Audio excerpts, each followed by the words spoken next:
Fala galera, tudo bem com vocês? Sejam todos bem-vindos a mais um vídeo. É o seguinte, se você veio do Telegram aqui pro YouTube, já se inscreve no canal, deixa o seu like, compartilha com a sua galera. E se você já é aqui do canal ou tá no YouTube, mas não é inscrito ainda, se inscreve também. E vou deixar aqui embaixo o link do Telegram para você poder estudar junto com a gente gratuitamente. Presta atenção, essa aqui é a nossa aula 1 sobre movimentação e suporte e resistência. Tanto para quem é iniciante, quanto para quem já está no mercado, mas ainda não tem a consistência, não tem os resultados e não consegue muito bem encaixar o que já sabe. Então, tomara que essa aula aqui possa te ajudar. Vamos lá. Quando eu falo de movimentação gráfica, a primeira coisa que você tem que entender é que quem movimenta o gráfico é pessoa jurídica. Pessoa física igual eu, você que a gente opera, pode ser no mercado de opções, no mercado de forex, na bolsa de valores, nos índices americanos, não importa onde você esteja operando. Nós nunca movimentamos porque o nosso volume financeiro não é grande o suficiente para poder movimentar o gráfico. Então as movimentações são geradas pelos bancos, pelas corretoras, por quem realmente tem dinheiro. E aí, o que você tem que ter? O gráfico ele vai movimentar sempre em três direções. Quais são essas três direções principais que o gráfico vai fazer a movimentação? Ou o gráfico vai andar para baixo, tá bom? Ou o gráfico vai andar para cima, ou então a última opção é que ele ande de forma lateral. Quando a gente tem um gráfico subindo numa tendência de alta, o gráfico está construindo topos e fundos ascendentes, ou seja, cada topo é mais alto que o outro e cada fundo também é mais alto que o outro, a gente tem um gráfico que demonstra a presença de compradores. Tá beleza? E o que isso significa? Que quanto mais gente compra alguma coisa, compra algum ativo, mais raro aquele ativo fica. Por quê? Porque se eu vou comprando alguma coisa no mercado e essa coisa é finita, significa que menos coisas dessa vai ter no mercado para as outras pessoas comprarem. Automaticamente o preço dessas coisas vão subir e o gráfico daquele ativo também vai subir, ok? Agora, se eu tenho um gráfico lateral, você tem que entender que as forças de compra e de venda estão equivalentes. Então, aqui a gente tem compradores e vendedores de forma equivalente, de forma igual. Eles têm a mesma força nesse momento. Por quê? Se eu tenho a maioria compradora, o gráfico sobe porque aquele ativo está se valorizando. Agora, se eu tenho aqui no caso uma tendência de baixa, né, topos e fundos descendentes, ó, cada topo é menor que o topo anterior, está mais baixo que o topo anterior, e cada fundo também está mais baixo que o fundo anterior, eu tenho a força dos vendedores. Automaticamente, se eu tenho esse caso aqui no meio, que o gráfico está andando de forma lateral, eu tenho o parelhamento das forças entre compradores e vendedores. Então, sobre a movimentação, é isso. O gráfico vai para essas três direções. Mas por que é importante você que está no começo, ou você que já tem certa noção, entender isso aqui? Porque quanto mais você entender sobre a movimentação, melhor você vai poder se posicionar. Você vai ver quem está mandando, você vai ver a força de quem está fazendo aquele movimento, e aí você vai começar a calcular quando vale a pena você entrar ou não realmente numa operação. Porque não é só você marcar pontos no gráfico, é você entender quem está por trás dos movimentos e o porquê que eles estão indo para lá, para aquela direção. Para aí sim você acompanhar ou você saber parar quando eles também estão parando ou quando eles também estão avançando. Beleza? A segunda coisa é o suporte e a resistência. Toda vez, e olha aqui, esqueça estratégia mirabolante, não tem coisa difícil aqui. É você entender isso aqui, ó. Toda vez que eu tenho preço subindo, ou seja, se valorizando, em algum momento do gráfico ele para de valorizar, a valorização dele é cessada, acaba essa valorização, ou seja, aquele movimento de alta acaba e esse preço retorna no movimento de baixa, então ele foi aqui no movimento de alta e ele volta aqui no movimento de baixa, onde o local, tá? O local onde sofreu essa alteração de movimento, a gente chama de resistência, ok?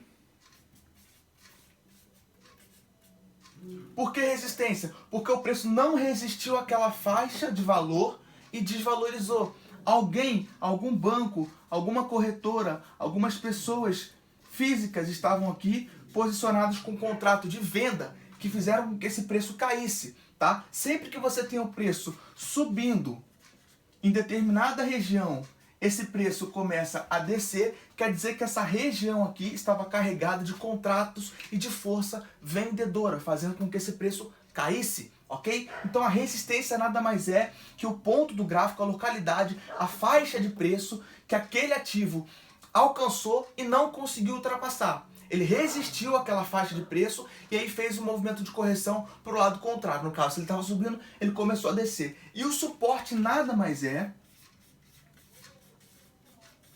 que a região de filosofia, né, de ideia contrária à resistência. Significando que todo preço que está descendo encontra uma região e começa a se valorizar, essa região em que houve a valorização do ativo é chamada de suporte.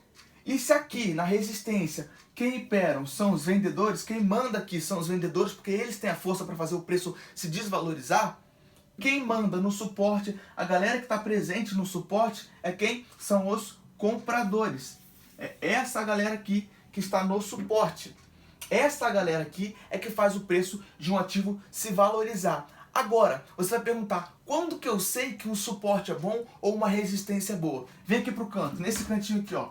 A gente tem uma resistência, ok? Se o preço está subindo, ele toca na resistência e cai um pouquinho, ele caiu só esse tamanho aqui, eu posso interpretar de uma forma. Agora, se o preço no caso 2, esse aqui é o caso 1, esse aqui é o caso 2, se o preço no caso 2 sobe até essa mesma resistência, toca e faz um grande movimento de baixa, todo esse movimento aqui que eu circulei, esse movimento aqui, ele é muito maior do que esse movimento aqui. O que significa dizer que a resistência no caso 2 é muito mais forte que a resistência do caso 1. Por quê? Porque quanto mais forte for a resistência, mais o preço vai descer após tocar naquela região. E do mesmo jeito é o suporte. Se eu tenho um suporte aqui no caso 1 e tenho aqui um suporte no caso 2, o preço desce até aqui, toca e já sobe um pouquinho, começa a descer de novo. E no caso 2 ele vem aqui, toca e sobe com tudo. Faz um grande movimento de alta. O que eu posso interpretar a partir desse movimento? Eu posso interpretar que é o seguinte: esse preço aqui, essa região de suporte aqui, do caso 2, é muito mais forte do que o caso 1. Por quê? Quanto mais o preço sobe após tocar um suporte, mais forte esse suporte é. Então você já aprendeu a movimentação básica do mercado e quem manda nessa movimentação, e também já aprendeu as regiões, na verdade, em que o preço ou resiste ou suporta uma zona de negociação.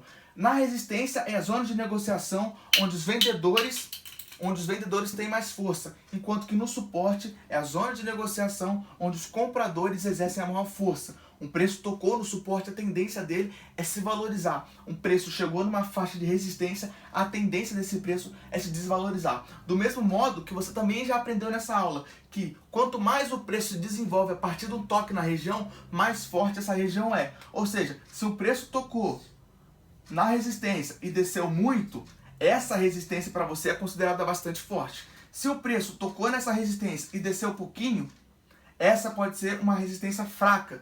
Por quê? Porque você verifica que a força de vendedores não estava tão forte. Do mesmo jeito que aqui, se o preço toca no suporte e sobe um pouquinho, é uma resistência de força relativa. Não é uma resistência tão... Desculpa, não é um suporte tão forte assim. Mas se o preço aqui toca nesse suporte e faz um grande movimento de alta, o que a gente tem aqui é que a gente tem um suporte forte. Por quê? Porque isso mostrou que tem bastante gente, bastante pessoa física aqui, bancos, corretores, instituições fortes, fazendo esse gráfico subir. Lembrando que essa análise não serve só para o mercado de opções binárias. Essa análise serve para qualquer tipo de mercado, de criptomoedas, de forex, da bolsa, dos índices americanos, não importa onde você esteja operando. Essa filosofia aqui se aplica a tudo. Agora é o seguinte, na próxima aula eu vou ensinar para vocês como marcar suportes e resistências e como fazer a leitura certinha para você dar suas entradas, tanto no forex, quanto em opções binárias, quanto nas bolsas, explicar um pouco da diferença para vocês. Valeu, até a próxima aula e tamo junto!